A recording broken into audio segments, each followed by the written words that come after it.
Let's get more now on our top story, the impact of the welfare changes in the budget and other measures. The Institute for Fiscal Studies says 13 million families will be £260 worse off and 3 million working families will lose on average £1,000 because of cuts to tax credits. Indeed, Paul Johnson from the Institute for Fiscal Studies described it as a deeply disappointing budget.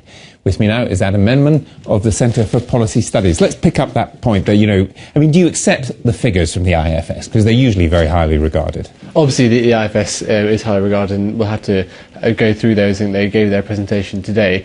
It is important to remember that there's a wide package of reforms which were announced in the budget. It's not just welfare changes, but also, of course, the new national living wage and tax changes. All of those things need to be considered when you sort of pass judgment on the budget. But there are always winners and losers. Losers will obviously complain more, and winners won't. But the IFS appears to be saying that even when you factor them all in together, this budget is broadly regressive, taking money away from relatively poorer people, and that a number of people, perhaps as many as 13 million, will on average lose out £260 each a year. Well, I think it's important to remember that the government does have quite a strong mandate to make cuts to the welfare budget, and the £12 billion in particular is what they have a mandate for, is in the manifesto.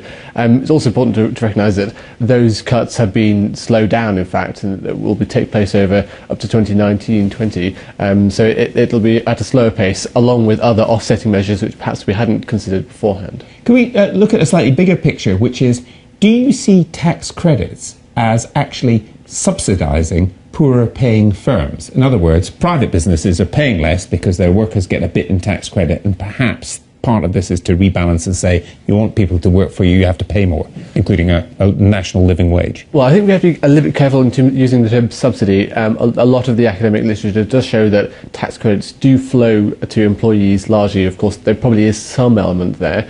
But I think conceptually we need to look at, are we treating the symptom or are we treating the problem? Now, the symptom is low pay, and definitely a lot of people in low paying jobs do rely on tax credits. But that's not really £30 billion to resolve that. It isn't really dealing with the actual problem of low productivity. Why don't we have firms which are productive enough in order to provide jobs, and why don't we have workers who are skilled enough to take up high paying jobs? So just in a sentence, do you think that this will address that productivity problem? I think this, along with a number of other measures, could be part of that, resolving the productivity weakness. Adam, thanks very much for coming in.